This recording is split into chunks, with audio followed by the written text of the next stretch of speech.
নমস্কার বন্ধুরা, রান্না হবে বাঙালিয়ানাতে সবাইকে স্বাগত জানাই। আজকে আমি ভীষণ খুশি মন, কারণ হচ্ছে আজকে বাইরে বেরোবার সুযোগ পেয়েছি। আমরা আজকে এমন একটা জায়গায় যাচ্ছি যেখানে গেলে সত্যি মানে অশান্ত মন, ঘরের ভিতরে যখন ভালো লাগে না, মনটা মনে হয় যেন কোথাও যেন ঘুরে আসি। ঠিক সেই সময় মাথায় একটাই নাম আসে, সেটা হচ্ছে বেলুড় মঠ। তাই আমরা বেরিয়ে পড়েছিলাম বেলুড় মঠের উদ্দেশ্যে। যে বেলুড় মঠে গেলে সত্যি এত ভালো লাগে, ভীষণ মনটা ভালো হয়ে যায়।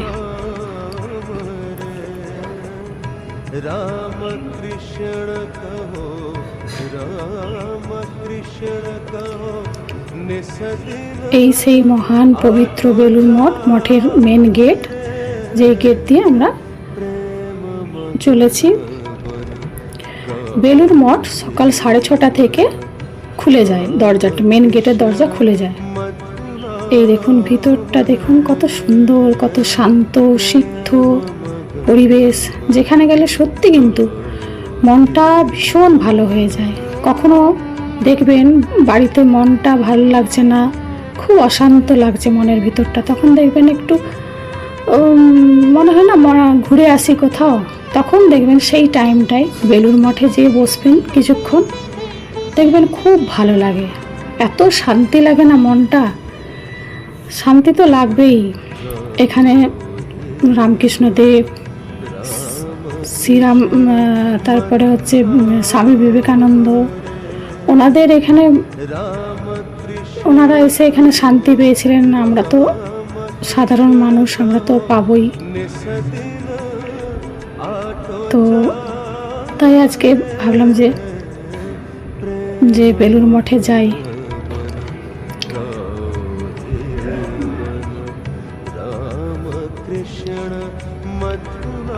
এখানে সব কিছু একটা নির্দিষ্ট সময়ে গেট খোলা হয়, 6:30টায়। আবার সকালবেলা আবার যখন 11টা বাজে তখন কিন্তু আবার সবাইকে বেরিয়ে যাওয়ার জন্য বলা হয়। কেউ যদি না বেরোয়, পিছন ঘন্টি নিয়ে তারা এসে তার সতর্ক করে দেয় যে বেরিয়ে যান আপনারা এবার। আবার বিকেলবেলায় মেন দরজাটা খোলা হয়।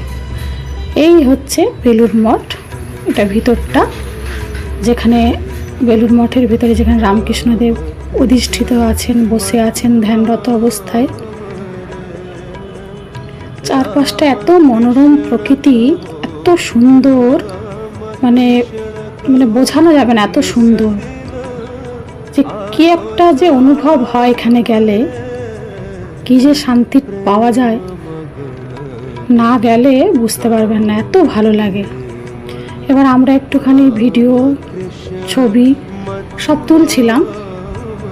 সেই সময় কিছু দর্শনার্থী এসেছিল, আমার ছেলেকে বললো, বাবু তুমি আমাদের একটু ফটো তুলে দেবে। তো আমার ছেলে ওদের ফটো তুলে দিচ্ছিল।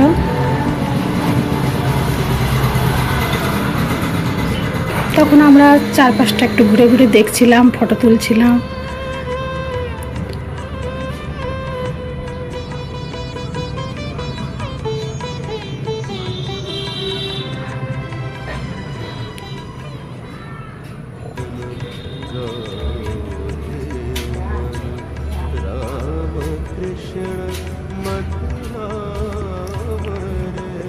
তারপরে দেখুন আমার ছেলে কি কাণ্ড করছে।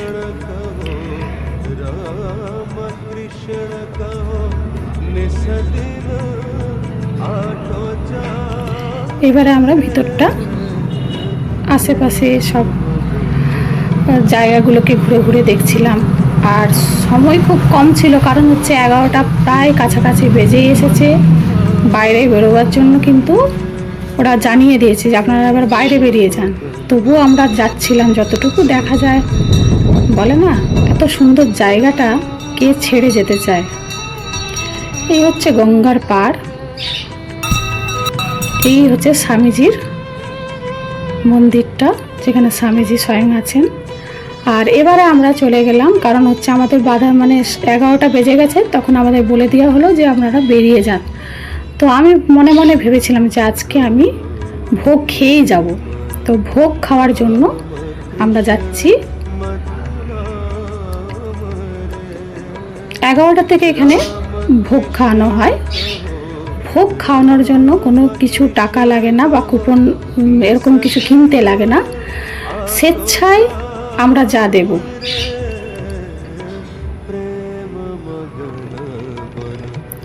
মানে ডোনেট 100 টাকাও দিতে পারি।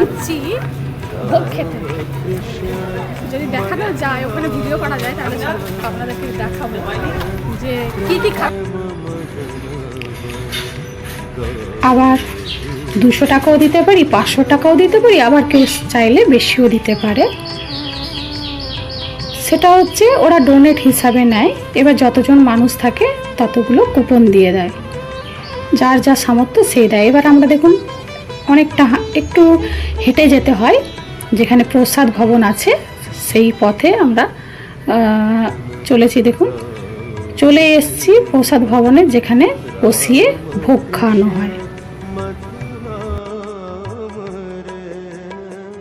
राम कृष्ण कहो, राम कृष्ण कहो, निस दिन आठो जाम रे।